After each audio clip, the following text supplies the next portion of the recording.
anak-anakku kelas 12 semuanya. Bagaimana kabar kalian? Luar biasa bukan? Sehat semua ya. Untuk kali ini Ibu mengucapkan selamat datang di kelas 12. Selamat melanjutkan kembali untuk belajar di kelas 12. Ibu yakin semuanya nanti akan bisa belajar lebih giat lagi di kelas 12 ini. Nah, untuk di kelas 12 semester Gasal ini, terutama di pelajaran matematika, kita akan belajar tentang beberapa materi yaitu limit dan fungsi turunan. Untuk itu, Ibu akan sampaikan dulu rencana pembelajaran yang akan kita pelajari sepanjang semester Gasal ini.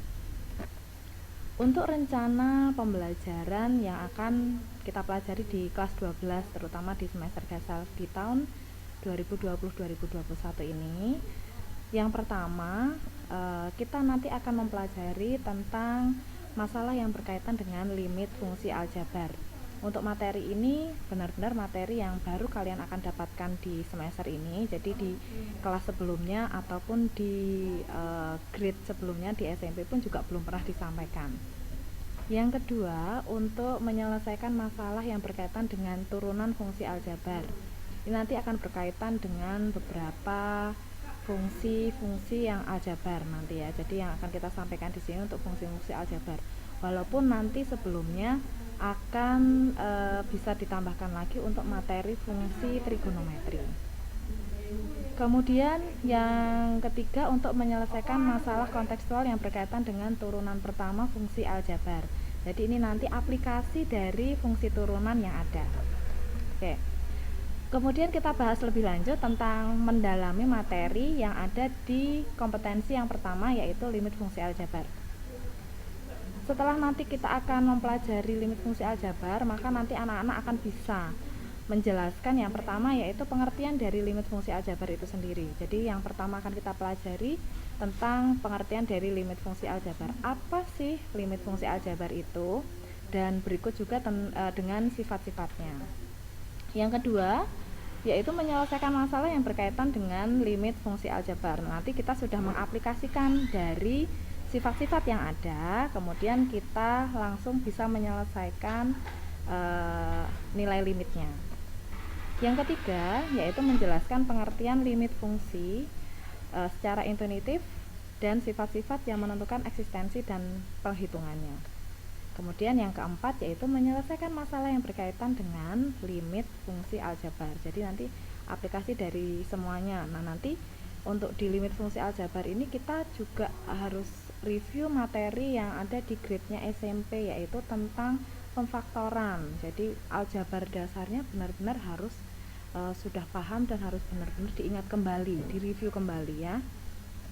Kemudian untuk kompetensi yang kedua, yaitu kita menyelesaikan masalah yang berkaitan dengan turunan fungsi aljabar. Nanti yang akan kita pelajari dalam turunan fungsi aljabar ini adalah yang pertama, kita harus memahami konsep turunannya dulu. Nah, kita harus belajar konsep turunan dulu supaya nanti kalau konsepnya sudah benar, sudah bagus, nanti untuk belajar lebih lanjutnya bisa lebih paham lagi. Kemudian yang kedua, yaitu memahami rumus turunan fungsi aljabar. Jadi ada beberapa rumus yang nanti akan kita pakai dalam penyelesaian turunan fungsi aljabar.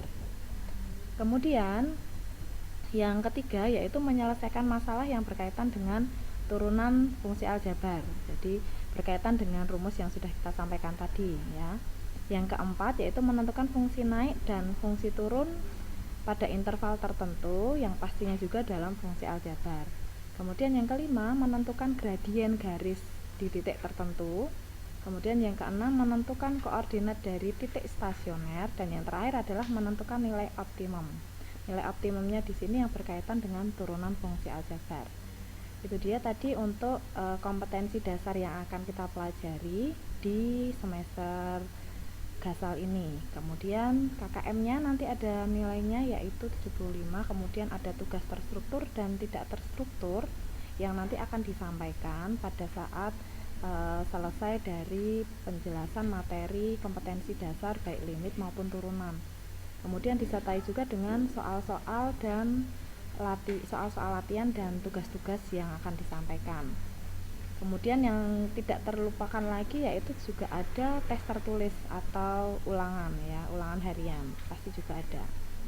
Nah, untuk pelaksanaan penilaian semester gasal itu nanti ada yang dinilai di situ. Yang pertama jelas ada ulangan harian ya secara terstruktur, kemudian ada tugasnya, kemudian ada mid semester atau ulangan tengah semesternya, kemudian juga ada ulangan akhir semesternya yang nanti semuanya itu harus kalian laksanakan dalam semester gasal ini. Kemudian untuk nilai rapotnya nanti diambil juga dari keempat komponen itu tadi ya, baik ulangan harian, tugas, UTS, dan UAS yang akan nanti dilaksanakan secara bersama-sama. Kemudian jika nanti masih ada nilai-nilai yang masih kurang, maka nanti bisa diadakan remediasi atau remedial test untuk bisa meningkatkan nilai tersebut. Nah, demikian tadi untuk rencana pembelajaran yang akan kita pelajari yang akan kita laksanakan pada semester gasal nanti. Nah, semoga nanti kalian bisa mempelajari dan mengikutinya dengan baik dan kita bersama-sama belajar. Dan jika masih ada kesulitan dalam proses pembelajaran, kalian bisa menghubungi bisa via WA ataupun dengan media pembelajaran yang lain, atau kalian bisa eksplor lagi dengan buku-buku yang lain juga bisa. Terima kasih, sekian dulu dari saya. Salam sehat untuk kita semua. Jangan lupa untuk selalu belajar. Terima kasih.